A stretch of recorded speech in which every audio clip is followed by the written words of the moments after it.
আসসালামু আলাইকুম। I news বাংলার আন্তর্জাতিক সংবাদে স্বাগতম। ইরানের সঙ্গে চলমান যুদ্ধবিরতি ভেঙে গেলে হরমুজ প্রণালীতে তেহরানের সামরিক সক্ষমতা লক্ষ্য করে বড় ধরনের হামলার প্রস্তুতি নিচ্ছে যুক্তরাষ্ট্র। সংশ্লিষ্ট একাধিক সূত্রের বরাত দিয়ে এমন তথ্য প্রকাশ করেছে মার্কিন সংবাদ মাধ্যম। প্রতিবেদন অনুযায়ী সম্ভাব্য হামলার পরিকল্পনায় ডাইনামিক টার্গেটিং কৌশল অন্তর্ভুক্ত রয়েছে। এতে হরমুজ প্রণালী, দক্ষিণ আরব উপসাগর ও ওমান উপসাগর জুড়ে ইরানের সামরিক সক্ষমতা, বিশেষ করে ছোট আক্রমণাত্মক নৌযান, মাইন পাতা জাহাজ এবং অন্যান্য অসমমিত অস্ত্র লক্ষ্যবস্তু করা হতে পারে। এসব সক্ষমতা ব্যবহার করে ইরান গুরুত্বপূর্ণ এই জলপথ নিয়ন্ত্রণে এনে যুক্তরাষ্ট্রের ওপর কৌশলগত চাপ সৃষ্টি করছে বলেও ধারণা করা হচ্ছে। হরমুজ প্রণালী কার্যত বন্ধ হয়ে যাওয়ায় বৈশ্বিক অর্থনীতিতে বড় ধরনের ধাক্কা লেগেছে। এতে মার্কিন প্রেসিডেন্ট ডোনাল্ড ট্রাম্পের মূল্যস্ফীতি কমানোর প্রচেষ্টাও বাধাগ্রস্ত হয়েছে। যদিও 7 এপ্রিল শুরু হওয়া মার্কিন এই হামলা বর্তমানে যুদ্ধবিরতির কারণে স্থগিত রয়েছে। প্রাথমিক পর্যায়ে ইরানের নৌবাহিনীকে লক্ষ্য করা হলেও অধিকাংশ বোমা বর্ষণ হয়েছে প্রণালী থেকে দূরের স্থাপনায়, যাতে ইরানের ভেতরে গভীরভাবে আঘাত আনা যায়। তবে নতুন পরিকল্পনায় কৌশলগত জলপথ ঘিরে আরও নিবিড় ও কেন্দ্রীভূত হামলার ইঙ্গিত পাওয়া গেছে। প্রতিবেদনে আরও বলা হয়, ইরানের উপকূলীয় প্রতিরক্ষা ক্ষেপণাস্ত্রের বড় অংশ এখনও অক্ষত। পাশাপাশি দেশটির কাছে বিপুল সংখ্যক ছোট নৌযান রয়েছে, যেগুলো থেকে জাহাজে হামলা চালানো সম্ভব। এসব কারণে হরমুজ প্রণালী পুনরায় চালু করা যুক্তরাষ্ট্রের জন্য কঠিন হয়ে উঠতে পারে। তবে একাধিক সূত্রের মতে শুধু সামরিক হামলা চালিয়ে তাৎক্ষণিকভাবে এই জলপথ খুলে দেওয়া সম্ভব নয়। একই সূত্রের ভাষায়, ইরানের সামরিক সক্ষমতা পুরোপুরি ধ্বংস না হওয়া পর্যন্ত কিংবা ঝুঁকি নিয়ন্ত্রণে আনার নিশ্চয়তা না পাওয়া পর্যন্ত জাহাজ চলাচল শুরু করা কতটা নিরাপদ হবে সেটাই বড় প্রশ্ন। পরিকল্পনা আরও রয়েছে প্রয়োজনে জ্বালানি অবকাঠামো সহ গুরুত্বপূর্ণ স্থাপনায় হামলা চালিয়ে ইরানকে আলোচনায় ফেরাতে চাপ সৃষ্টি করা। যদিও এমন পদক্ষেপ সংঘাত আরও বাড়িয়ে দিতে পারে বলে সতর্ক করেছেন বর্তমান ও সাবেক মার্কিন কর্মকর্তারা। এছাড়া ইরানের সামরিক নেতৃত্ব এবং আলোচনায় বাধা সৃষ্টি করছে বলে মনে করা ব্যক্তিদের লক্ষ্যবস্তু করার বিষয়টিও বিবেচনায় রয়েছে। একটি সূত্র জানিয়েছে, ইসলামিক রেভলিউশনারি গার্ড কর্পসের শীর্ষ কর্মকর্তা আহমেদ বাহাদির নামও সম্ভাব্য তালিকায় রয়েছে। মার্কিন প্রতিরক্ষা দপ্তরের এক কর্মকর্তা বলেন, অপারেশনাল নিরাপত্তার কারণে ভবিষ্যৎ সামরিক পদক্ষেপ নিয়ে মন্তব্য করা সম্ভব নয়। তবে প্রেসিডেন্টকে বিভিন্ন বিকল্প দেয়া হচ্ছে এবং সব ধরনের বিকল্পই খোলা রাখা হয়েছে। প্রেসিডেন্ট ট্রাম্প দাবি করেছেন, যুক্তরাষ্ট্র ইসরায়েল যৌথ অভিযানের পর ইরানের শাসন ব্যবস্থায় বিভক্তি তৈরি হয়েছে। তার মতে, কঠোরপন্থী ও তুলনামূলক নরমপন্থীদের দ্বন্দ্ব কূটনৈতিক সমাধানকে জটিল করে তুলেছে।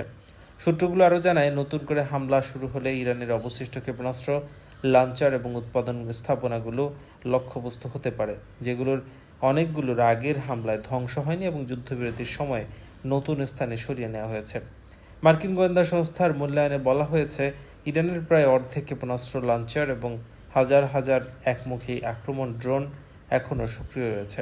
এদিকে গত সপ্তাহে মার্কিন প্রতিরক্ষা মন্ত্রী পিট হেগসেট জানিয়েছেন, যুদ্ধবিরতির সুযোগে ইরান তাদের কিছু সামরিক সম্পদ নতুন স্থানে সরিয়ে নিয়েছে এবং সমঝোতা না হলে সেসব লক্ষ্যবস্তুতে হামলা চালানো হবে। যদিও ট্রাম্প প্রশাসন আপাতত কূটনৈতিক সমাধানকে অগ্রাধিকার দিচ্ছে, তবুও যুদ্ধবিরতি অনির্দিষ্ট নয় এবং প্রয়োজনে আবারও সামরিক অভিযান শুরু করতে প্রস্তুত রয়েছে যুক্তরাষ্ট্র। বর্তমানে মধ্যপ্রাচ্যে মার্কিন নৌবাহিনীর 17টি জাহাজ ও 2টি বিমানবাহী রণতরী মোতায়েন রয়েছে। এছাড়া ভারত মহাসাগরে আরও 7টি জাহাজ অবস্থান করছে। 13 এপ্রিল থেকে ইরানের বন্দরগুলোতে কার্যত অবরোধ আরোপ করেছে যুক্তরাষ্ট্র। অন্তত 33টি জাহাজের গতিপথ পরিবর্তন করা হয়েছে। একই সঙ্গে ভারত মহাসাগর ইরান থেকে তেল বহনকারী একটি জাহাজসহ একাধিক জাহাজে তল্লাশি চালিয়েছে মার্কিন নৌবাহিনী। ইরানের অভ্যন্তরীণ রাজনীতিতে বিভাজন রয়েছে। মার্কিন প্রেসিডেন্ট ডোনাল্ড ট্রাম্পের দাবি প্রত্যাখ্যান করেছে তেহরান। গত কয়েক ঘন্টা ধরে ইরানের সামরিক এবং বেসামরিক প্রশাসনের শীর্ষ পর্যায় থেকে দেয়া বার্তায় ছিল জাতীয় ঐক্যের সুর। তারা স্পষ্ট বলেছেন, ইসলামাবাদের আসন্ন শান্তি আলোচনায় যোগ দেওয়ার ক্ষেত্রে পুরো দেশ একই অবস্থানে রয়েছে। ইরানের প্রেসিডেন্ট মাসুদ পেজেশকিয়ান সামাজিক যোগাযোগ মাধ্যম এক্সে লেখেন, ইরানে কোনো কট্টরপন্থী বা বামপন্থী নেই। আমরা সবাই ইরানি এবং বিপ্লবী। রাষ্ট্র ও জনগণের ইস্পাত, কঠিন ঐক্য এবং সর্বোচ্চ নেতার প্রতি আনুগত্যের মাধ্যমে আমরা আক্রমণকারীকে অনুতপ্ত হতে বাধ্য করব। তিনি লেখেন, এক স্রষ্টা, এক জাতি, এক নেতা, এক পথ, প্রাণের চেয়েও প্রিয় ইরানের জন্য বিজয় নিশ্চিত। এর আগে ওভাল অফিসে এক সংবাদ সম্মেলনে ট্রাম্প দাবি করেন, ইরান বর্তমানে চরম বিশৃঙ্খলার মধ্যে আছে। দেশটির নেতৃত্ব নিয়ে অনিশ্চয়তা কাজ করছে। মার্কিন প্রেসিডেন্টের এই বিভাজন ও শাসন নীতির জবাবে ইরানের কূটনীতি ও সামরিক কর্মকর্তারা অভিন্ন অবস্থান ব্যক্ত করেছেন। তেহরান থেকে পাওয়া খবরে জানা যায়, দেশটির সব শাখা এখন সর্বোচ্চ নেতার অধীনে ঐক্যবদ্ধ। এদিকে বৃহস্পতিবার প্রকাশিত এক ভিডিওতে দেখা যায়, ইরানি কমান্ডোরা দ্রুতগতির নৌযান থেকে একটি বড় বাণিজ্যিক জাহাজে অভিযান চালাচ্ছে এবং মার্কিন প্রেসিডেন্ট ডোনাল্ড ট্রাম্প ইরানের এই পদক্ষেপকে হালকাভাবে উড়িয়ে দিয়ে বলেন, তেহরান আসলে চুক্তি করতে চায়, তবে তাদের নেতৃত্বে অস্থিরতা রয়েছে। তিনি আরও বলেন, চুক্তির জন্য তিনি তাড়াহুড়া করছেন না, কিন্তু ইরান রাজি না হলে সামরিকভাবে বিষয়টি শেষ করবেন। ইরান রাষ্ট্রীয় টেলিভিশনে সম্প্রচারিত ভিডিওতে দেখা যায়, মুখোশধারী সেনারা ধূসর রঙের স্পিড বোটে করে এমএসসি ফ্রান্সিসকার পাশে দাঁড়িয়ে দড়ির মই বেয়ে জাহাজে ওঠে অস্ত্র হাতে ভেতরে প্রবেশ করেছে। একই ভিডিওতে এপামিন্দাস নামের আরেকটি জাহাজের দৃশ্য দেখানো হয়। ইরানের দাবি, অনুমতি ছাড়া প্রণালী পার হওয়ার চেষ্টা করায় বুধবার জাহাজ দুটি ধ্বংস করা হয়েছে। এ ঘটনায় আবারও মনে করিয়ে দেওয়া হয়েছে, শক্তিশালী সামরিক বাহিনী থাকা সত্ত্বেও হরমুজ প্রণালীর ওপর পূর্ণ নিয়ন্ত্রণ করে রাখা যুক্তরাষ্ট্রের জন্য সহজ নয়। বিশ্বের প্রায় 1/5 তেল এবং তরলীকৃত প্রাকৃতিক গ্যাস এ প্রণালী দিয়ে পরিবাহিত হয়, ফলে এখানে উত্তেজনা বৈশ্বিক জ্বালানি বাজারে বড় ধরনের প্রভাব ফেলতে পারে।